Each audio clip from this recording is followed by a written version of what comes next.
Halo Sumatera Utara, selamat sore pemirsa. Sumatera Utara hari ini kembali hadir menjumpai Anda edisi Minggu 12 Maret 2023. Kali ini bersama saya Ahmad Rafiq. Dan saya Dara Putri Noval. Ini sejumlah informasi teraktual seputar Sumatera Utara telah dirangkum tim redaksi kami. Dan inilah berita selengkapnya.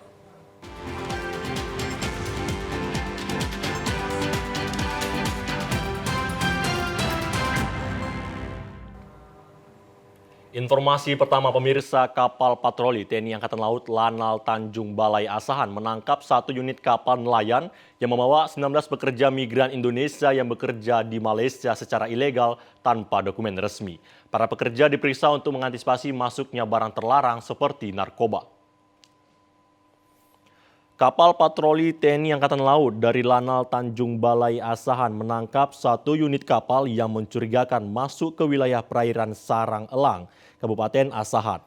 Kapal yang dicurigai tersebut membawa pekerja migran Indonesia yang bekerja di Malaysia secara ilegal. Saat dilakukan pemeriksaan, petugas mendapatkan 19 pekerja migran Indonesia yang disembunyikan di kamar mesin kapal untuk menghindari ditangkap petugas patroli. Saat dikejar nahkoda, kapal satu orang PMI berhasil kabur masuk ke dalam hutan bakau. Selanjutnya para PMI ilegal ini dibawa ke Mako Lanal untuk pemeriksaan barang bawaan, mencegah masuknya barang ilegal seperti narkoba. Kepala Imigrasi Tanjung Balai Asahan Wawan Anjaryono mengatakan ke-19 pekerja migran Indonesia diamankan yang terdiri dari 17 pria dan 2 orang wanita. Semuanya berasal dari berbagai daerah seperti Asahan, Labuhan Batu, Jawa, dan NTT. Serah terima PMI ilegal dari Angkatan Laut ke kantor imigrasi kelas 2 TPI Tanjung Balai Asahan sejumlah 19 orang yang terdiri dari laki-laki 17 yang perempuannya 2 orang. Menurut keterangan dari PMI tersebut ada yang dari Jawa Timur, ada dari Labuan Batu, ada Lombok, ada dari Asahan. Sementara kami akan dalami dulu apa motifnya, terus siapa yang memang bertanggung jawab terhadap mereka. Setelah ditangkap, para pekerja migran ini dibawa ke kantor imigrasi untuk didata sebelum dipulangkan ke kampung halamannya. Sementara itu, kondisi pasar baru Aksara yang sepi disebabkan para pedagang enggan menempati lokasi tersebut. Tidak beroperasinya pasar ini, Pemko Medan tetap harus mengeluarkan biaya perawatan hingga puluhan juta rupiah setiap bulannya. Lokasi yang dinilai kurang strategis, khususnya penempatan pedagang sayuran, ikan, dan daging yang berada di lantai 3, disinyalir menjadi penyebab enggannya pedagang untuk menempati kios yang telah disediakan. Para pedagang beralasan, jika pedagang bahan pokok ditempatkan di lantai 3, menyebabkan pembeli harus menaiki tangga yang cukup panjang dan dinilai kurang strategis. Sejak dibuka secara resmi oleh Wali Kota Medan, Bobi Afif Nasution, pada 2022 lalu, pasar ini masih minim pedagang. Transaksi jual beli yang dinilai menjadi geliat perekonomian masih tidak terlihat di pasar ini, kecuali pada saat kunjungan Presiden RI Joko Widodo pada bulan lalu. Secara mendadak, pasar baru Aksara ramai dengan pedagang. Namun setelah kunjungan orang nomor 1 di Republik ini, para pedagang kembali meninggalkan ratusan kios yang telah dibangun dengan menghabiskan anggaran miliaran rupiah. Salah seorang pedagang, Yeni Tampu Bolon, mengatakan sepinya pasar Aksara karena para pedagang enggan berjualan. Disinyalir sosialisasi yang diberikan Pemko Medan masih sangat minim. Dirinya menduga masyarakat Kota Medan masih banyak yang belum mengetahui tempat lokasi pedagang eks pasar Aksara lama. Selain itu, minimnya akses transportasi juga menjadi kendala masyarakat dalam menjangkau lokasi pasar Aksara yang baru ini. Masih kosong semua, Pak. Warganya belum ada yang banyak tahu ini masyarakatnya. Seharusnya itu adalah kayak mana caranya orang PD pasar ini maunya menarik orang supaya datang kemari. Terus dibuatlah akses dari sini kok bisa ditembus kan samping kantor kan bisa, seharusnya ditembus ke Deda Sujono. Kalau bisa dibuka lah itu permintaan, dan kalau bisa angkot-angkot ini diputarlah kemari, dibuatlah arahan harus angkot mutar ke depan pasar ini biar orang tahu kalau pasar Aksara ini ada. Hal senada juga diungkapkan pedagang lainnya. B. Saragi mengungkapkan, sejak menempati kios yang disediakan, ia belum mendapatkan untung dari barang dagangannya. Selain minimnya pembeli, para pedagang juga menyebut fasilitas pasar yang masih belum memadai, seperti lampu yang sering mati dan toilet yang dinilai tidak terawat.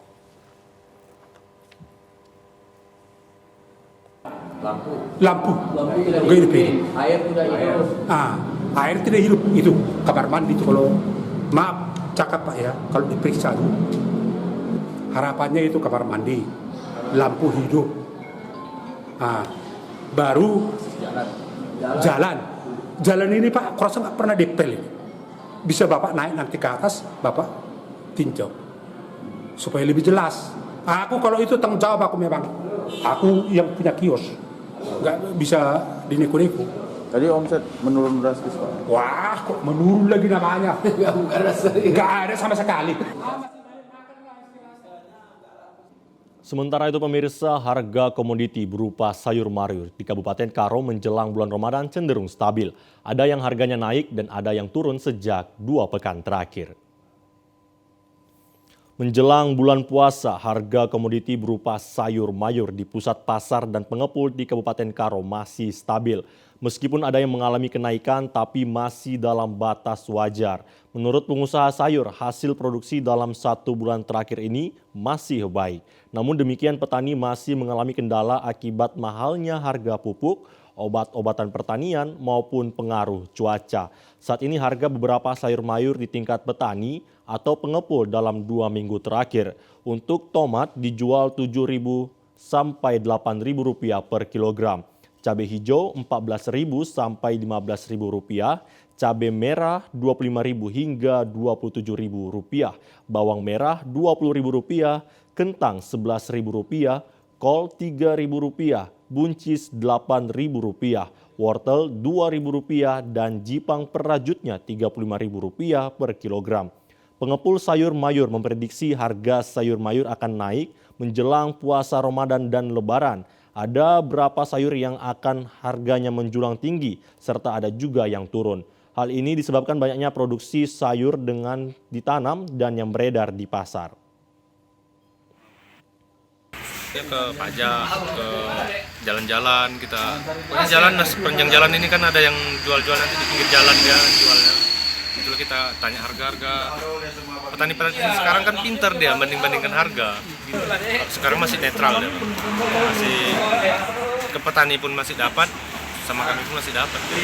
Harapan kita ya maunya distabilkan aja lah pasaran itu gitu loh kan.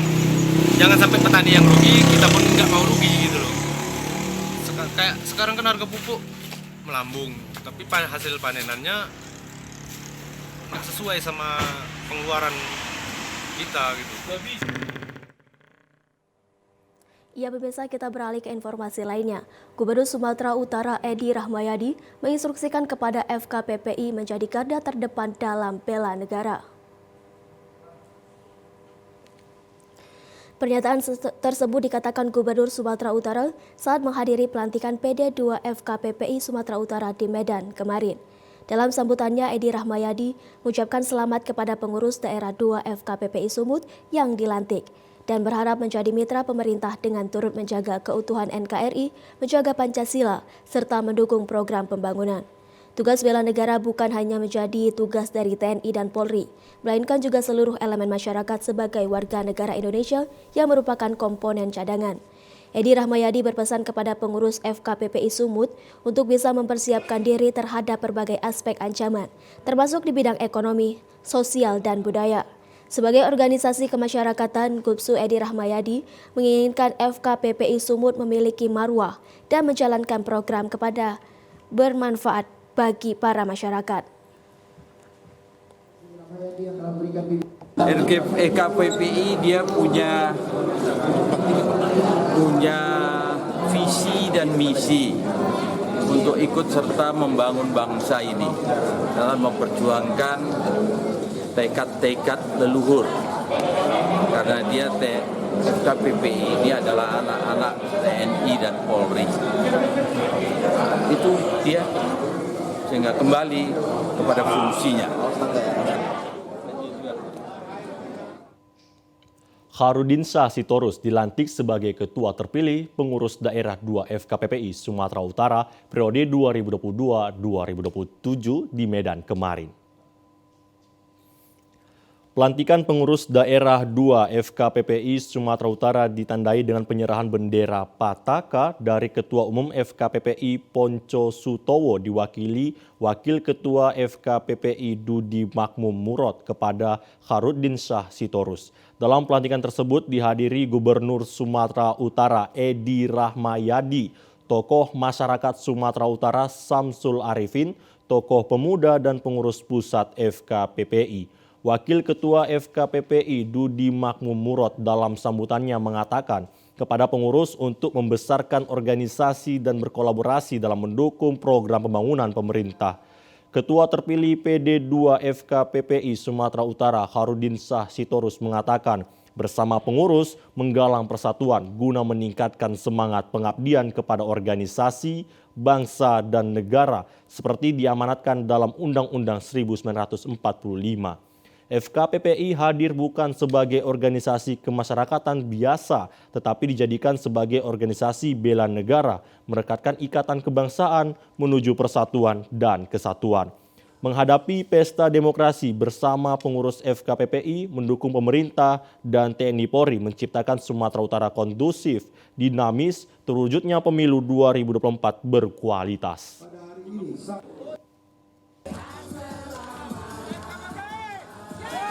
Mudah-mudahan kepemimpinan kita ini yang kedua ini kita memang betul-betul mengarahkan FKPP ini jauh lebih baik daripada yang masa-masa yang lalu. Karena hari ini kita melihat orang yang mau masuk di FKPP luar biasa. Hari ini ada juga masuk ke pengurusan kita salah satu Brigjen dan salah satu Major Jenderal yang kebetulan beliau itu adalah anak tentara. Beliau pensiun. Jadi hari ini mereka masuk dan bisa membimbing kami FKPP supaya jauh lebih baik ke depan. Dalam kesempatan itu dilakukan peresmian gedung baru EPD FKPPI Sumatera Utara sekaligus pelantikan GM FKPPI Sumatera Utara, Wanita FKPPI Sumatera Utara serta Himpunan Pengusaha dan Wira Swasta FKPPI Sumatera Utara. Ya pemirsa, kami akan segera kembali dengan sejumlah informasi lainnya. Tetaplah bersama kami di Sumatera Utara hari ini.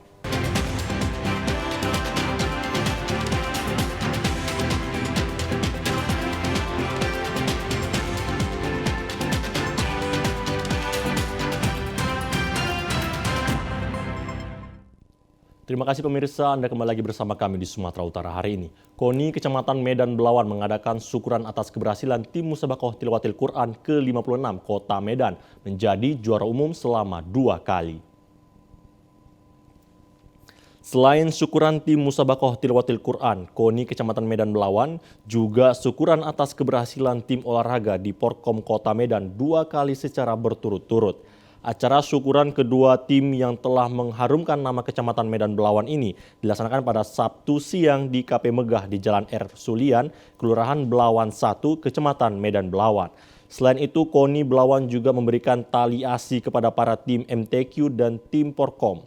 Camat Medan Belawan Suban Fazri Harahap saat memberikan sambutan mengucapkan terima kasih kepada kedua tim yang telah mengharumkan Kota Belawan dengan memperoleh juara umum pada MTQ tingkat Kota Medan secara berturut-turut, dan tim Porkom yang mengikuti Porkom juga berhasil meraih juga umum berturut-turut dari tahun 2022 hingga tahun 2023. Kepada kedua tim Musabakoh dan tim Porkom diharapkan terus menggiatkan latihan bisa mendapatkan kembali juara umum di tahun depan. Harapannya kalau bisa, harapan kami merangkul anak-anak muda yang sekarang jadi motivasi mereka. Yang selama ini mereka itu sibuk dengan gadget ataupun tawuran, dapat menunjukkan prestasi bakat-bakat mereka. Ketua KONI Kecamatan Medan Belawan, Hendra S. Damanik mengatakan, syukuran keberhasilan tim MTQ tingkat Kota Medan yang berhasil memperoleh juara umum 2 kali berturut-turut dan tim Porkom yang juga memperoleh juara umum 2 kali.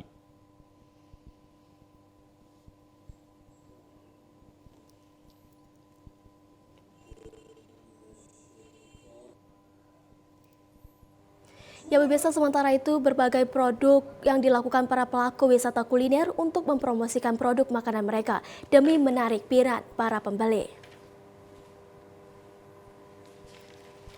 Salah satunya dengan membuat kafe atau lesehan yang berbentuk kapal pesiar dengan pemandangan danau buatan dan hamparan sawah yang membentang luas.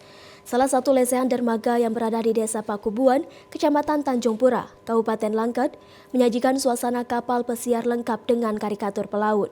Meski kafe dermaga ini terletak di pelosok, namun pemilik meyakini dengan inovasi dan kreativitas yang tinggi akan mampu menarik wisatawan atau pengunjung.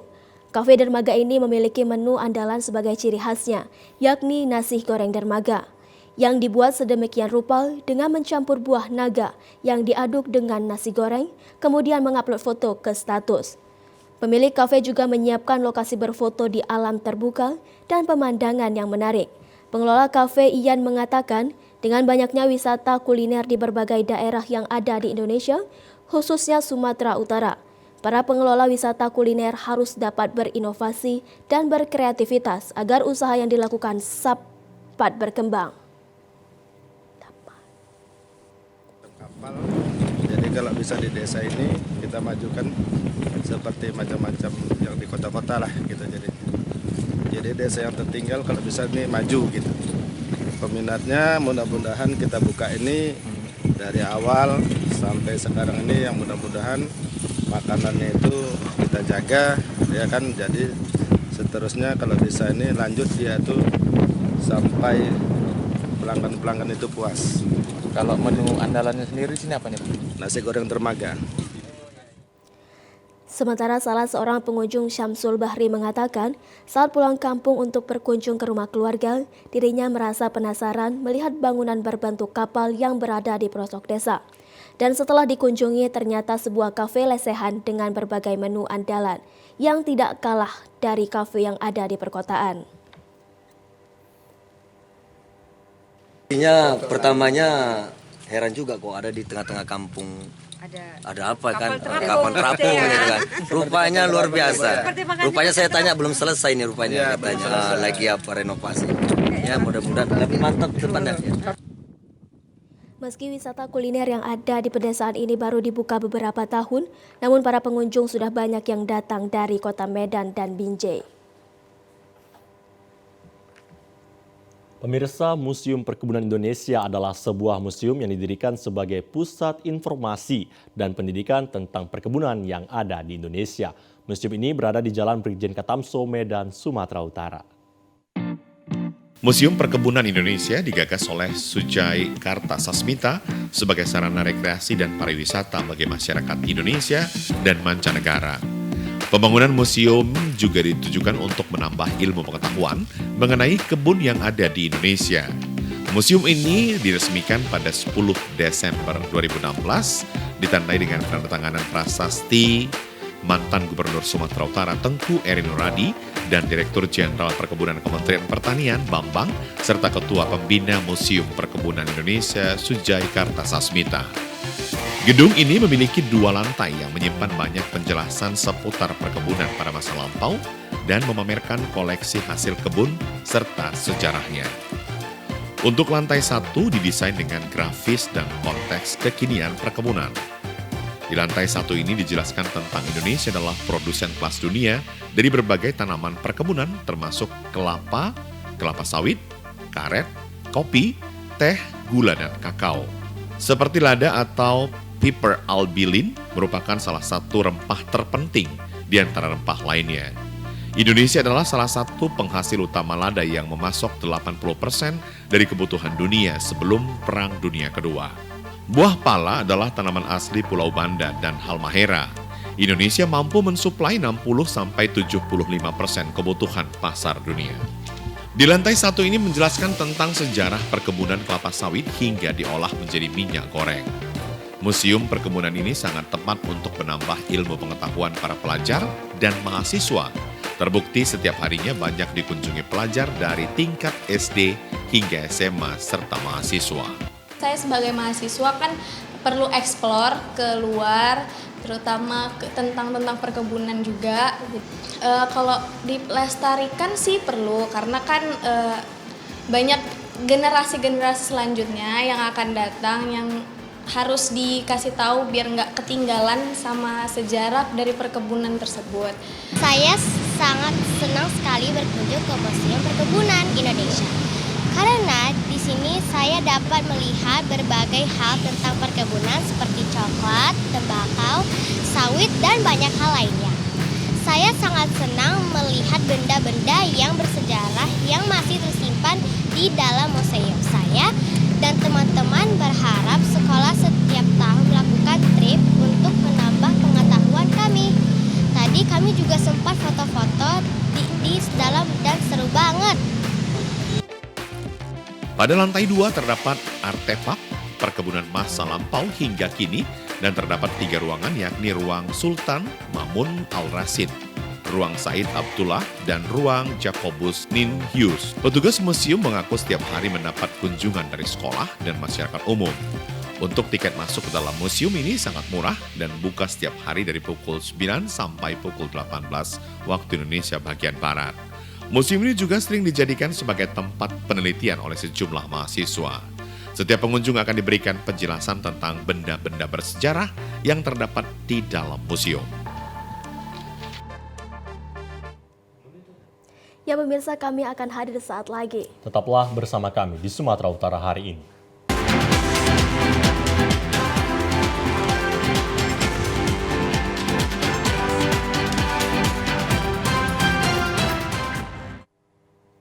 Terima kasih pemirsa, Anda kembali lagi bersama kami di Sumatera Utara hari ini. Masakan khas sambal tuk-tuk merupakan salah satu kuliner yang sangat diminati warga Kabupaten Labuhan Batu Utara. Kuliner sambal tuk-tuk ini berada di Kampung Nusantara, terkenal dengan sajian beraneka ragam kuliner tradisional Nusantara.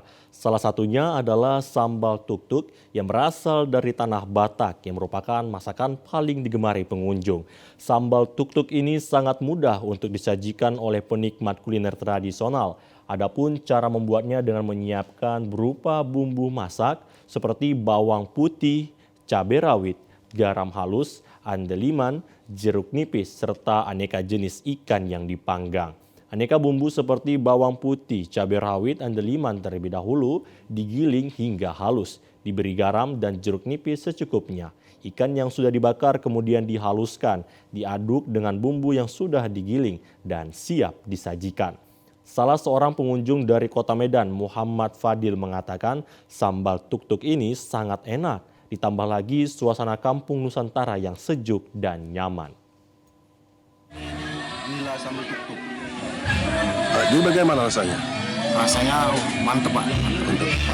Jadi suasananya pun enak Pak, asrian, jauh dari kota-kota. Udaranya masih segar juga kan.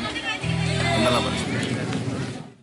Salah seorang pengelola warung kuliner, Dedi Irwansyah Putra, menjelaskan dikarenakan Kampung Nusantara merupakan tempat wisata kuliner tradisional dari Nusantara, maka dirinya menyajikan sambal tuk-tuk masakan tradisional yang sangat diminati warga Labuhan Batu Utara. Dalam satu hari, omset penjualan senilai 3 juta rupiah. Kampung Nusantara ini merupakan UMKM yang dikelola secara swadaya, menampung ibu rumah tangga untuk dilatih di bidang kuliner sehingga dapat mandiri. Sambal tuk-tuk itu kan salah satu makanan tradisional. Dikarenakan ini adalah Kampung Nusantara, jadi kan beberapa kuliner yang sifatnya tradisional kita sajikan di sini demi untuk menambah minat makan para pengunjung. Artinya semua yang ada di sini insya Allah kita usahakan makanan tradisional. Satu hari kita perkirakan Bang sampai hari ini itu berkisar 1.500 nusan. Berarti berkisar dikalikan 2 omset 3 juta Bang. Satu hari ya? Satu hari Bang. Para pengelola wisata kuliner ini berharap kepada pemerintah agar Kampung Nusantara ini dikelola secara profesional, menjadi salah satu objek wisata kuliner primadona di Sumatera Utara, sekaligus menambah PAD Kabupaten Labuhan Batu Utara. Sementara itu, Untuk memperdayakan sumber daya manusia yang memiliki potensi besar dalam berbagai bidang, pemerintah Desa Beringin, Kecamatan Beringin, Kabupaten Deli Serdang, mengalokasikan anggarannya untuk pelatihan usaha kepada perempuan desa. Pengalokasian anggaran melalui pelatihan untuk kaum perempuan yang berada di Desa Beringin, Kabupaten Deli Serdang bertujuan agar dapat menambah income ekonomi melalui keahlian yang dimiliki. Sesuai dengan peraturan, dana desa yang dikelola digunakan untuk pembangunan fisik dan non-fisik. Sasaran pembangunan non-fisik bagi kaum perempuan ini diharapkan dapat meningkatkan perekonomian daerah sekaligus mensejahterakan masyarakat. Berbagai pelatihan diberikan kepada kaum perempuan di Desa Beringin, mulai dari pelatihan menjahit mukena, membuat baju batik, dan memasak kuliner dimsum, serta budidaya jamur.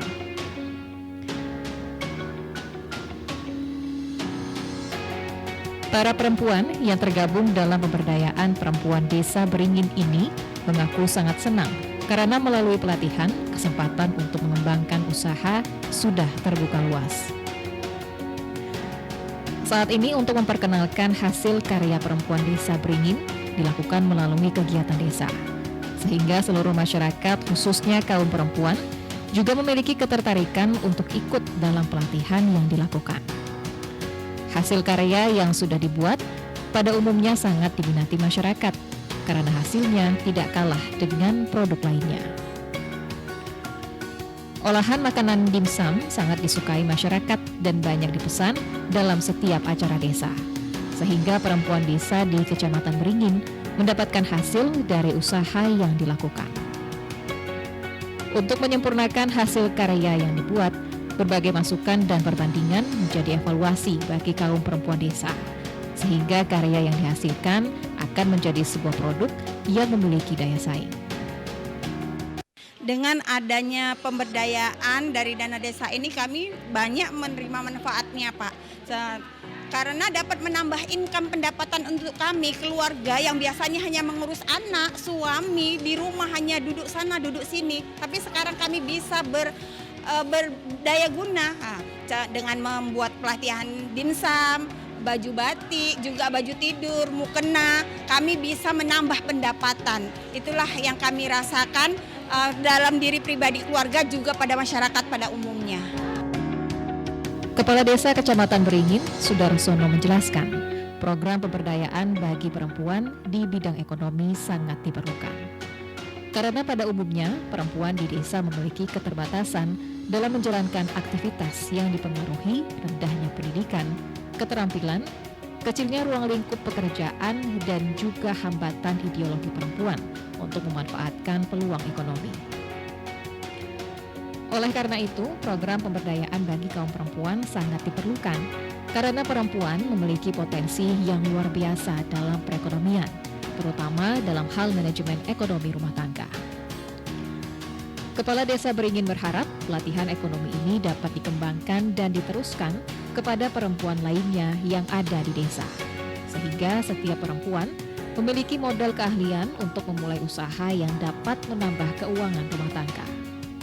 Sebagai aparatur negara, Kepala Desa Beringin akan terus melakukan berbagai upaya agar keberadaan dana desa benar-benar bisa menjadikan perempuan desa kreatif dan tidak hanya mengandalkan keuangan dari suami, namun sudah dapat menambah pendapatan melalui keahlian yang dimiliki.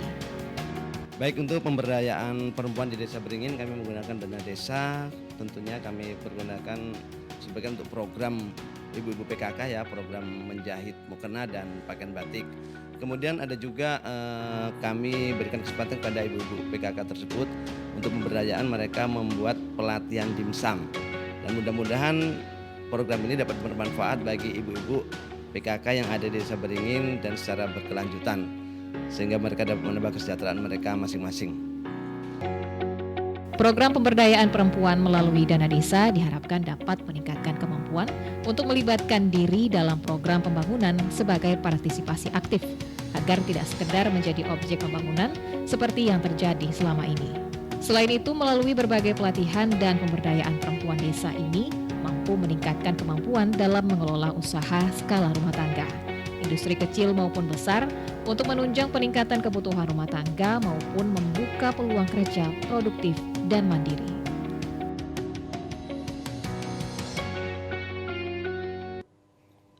Pemirsa, berikut informasi perakiraan cuaca dari Badan Meteorologi, Klimatologi, dan Geofisika wilayah 1 Medan untuk esok hari, Senin 13 Maret 2023. Halo Sobat BMKG, kembali lagi bersama saya Aryo Prasetyo, Prakirawan Balai Besar MKG wilayah 1 Medan, yang akan menyampaikan informasi perakiraan cuaca untuk Senin 13 Maret 2023.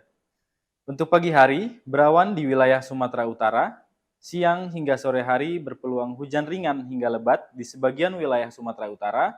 Hujan lebat berpotensi di wilayah Kepulauan Nias, Medan, Serdang Bedagai, Tebing Tinggi, Batubara, Asahan, Labuhan Batu Utara, Labuhan Batu Selatan, Simalungun, Pematang Siantar, dan sekitarnya.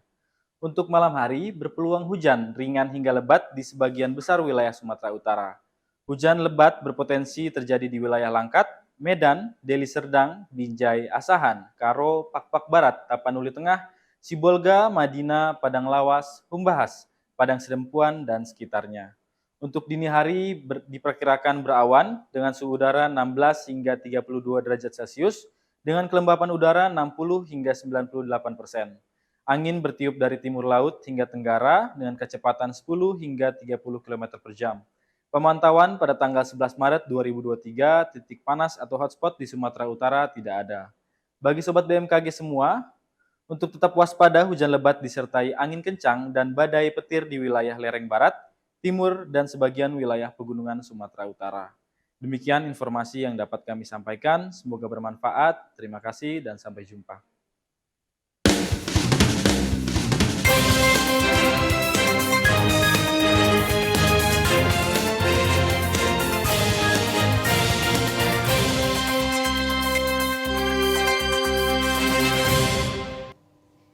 Pemirsa, informasi lintas Andalas diawali dari Provinsi Sumatera Selatan. Menjelang bulan Ramadan 1444 Hijriah, Perum Bulog memastikan stok sembako aman bahkan hingga akhir tahun 2023. Menjelang bulan Ramadan, harga sembako di sejumlah pasar tradisional biasanya merangkak naik.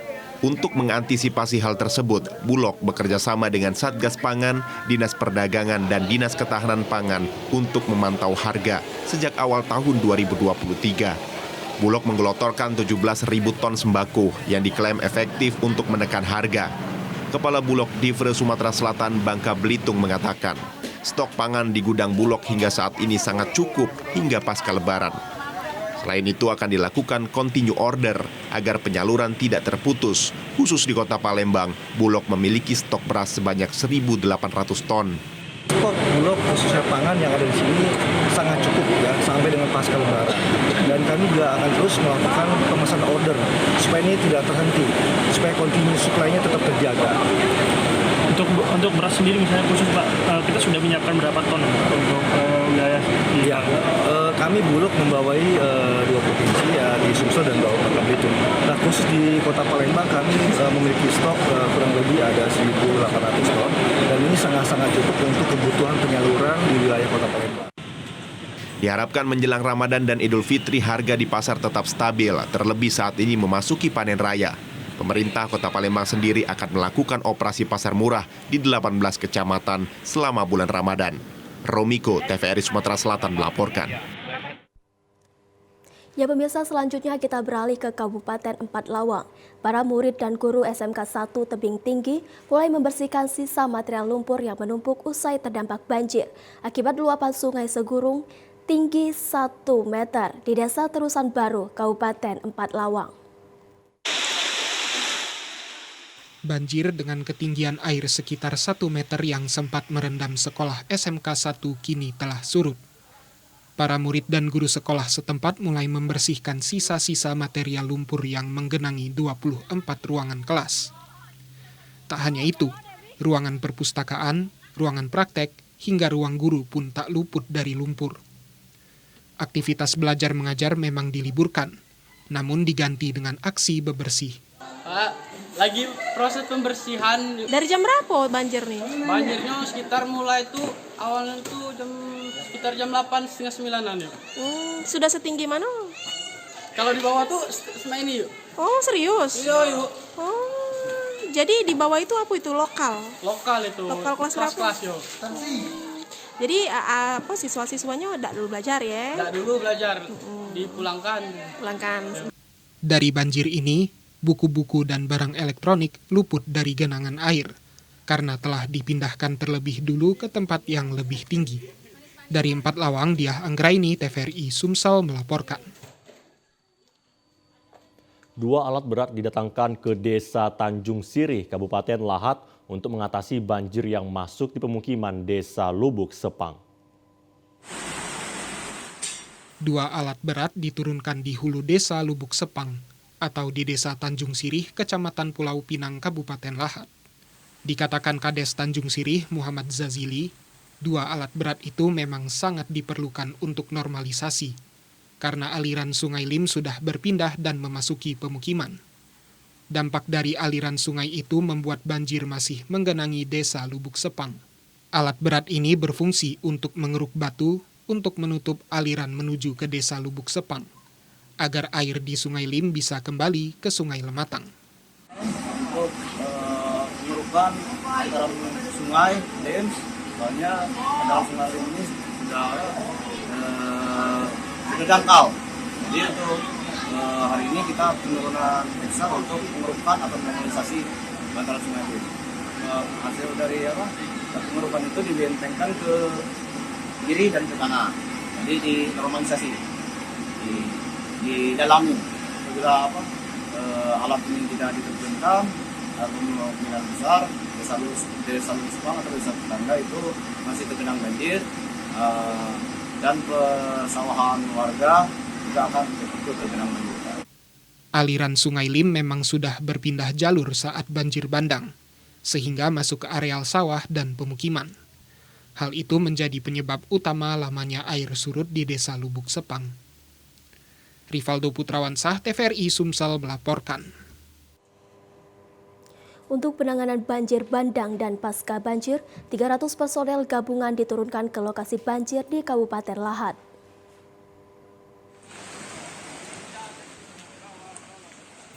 Untuk membantu masyarakat dalam penanggulangan banjir bandang di Kabupaten Lahat, 300 personel gabungan diturunkan ke lokasi banjir. Dikatakan Dandim 0405 Lahat, Letkol Infanteri Tony Oki Priyono, untuk prajurit TNI yang diterjunkan ada 200 personel, yang tersebar di sejumlah wilayah terdampak banjir. Daerah itu meliputi Kecamatan Pulau Pinang, Mulak Sebingkai, Jarai, Kikim, dan Merapi. Selain itu, ada sebagian personel disiagakan di lokasi banjir, agar dapat memberikan pertolongan kepada masyarakat. Dari Kodim 0405 Lahat, kita sendiri sudah menerjunkan hampir sekitar 200 babinsa, namun terbagi dalam beberapa lokasi. Seperti di Lubuk Sepang ini ada dari Koramil Pulau Pinang dan juga dari Koramil 12 Lahat. Kemudian ada juga di Kikim dan juga di Jarai, termasuk di Kecamatan Merapi. Kita juga sudah meminta tambahan personil, khususnya dari unit 141 yang ada di Muara Enim. Sudah kita datangkan 2 satuan setingkat beton dengan kekuatan sekitar 70 orang yang membantu kita semuanya di sini. Sementara itu, Kapolres Lahat AKBP S. Kunto Hartono dalam keterangannya mengatakan, pihaknya mendapat bantuan personel dari Satbrimob Polda Sumsel yang juga standby di lokasi banjir bandang. Selain itu, pihaknya juga menerjunkan ratusan personel untuk membantu membersihkan material banjir serta pengaturan lalu lintas, karena Kecamatan Pulau Pinang dan Merapi merupakan jalan lintas. Dari 2 hari kemarin sampai dengan sekarang, seluruh stakeholder dari TNI, dari Polri, dari pemerintah, BPBD, itu kami kurang lebih sekitar 300 orang. Kemudian kami dapat dari bantuan pasukan lagi dari Polda, dari Satbrimob, sudah membantu karena di sini kita bagi ada 2 titik lokasi yang masih saat itu menjadi atensi, yaitu satu di lokasi kita saat ini kita berdiri di lokasi Lubuk Sepang. Rivaldo Putrawansah, TVRI Sumsel melaporkan. Pemirsa, informasi tadi mengakhiri perjumpaan kita di Sumatera Utara hari ini. Mewakili kerabat kerja yang bertugas, saya Ahmad Rafiq. Dan saya Dara Putri Noval ini mengucapkan terima kasih atas perhatian dan kebersamaan Anda. Selamat sore dan sampai jumpa.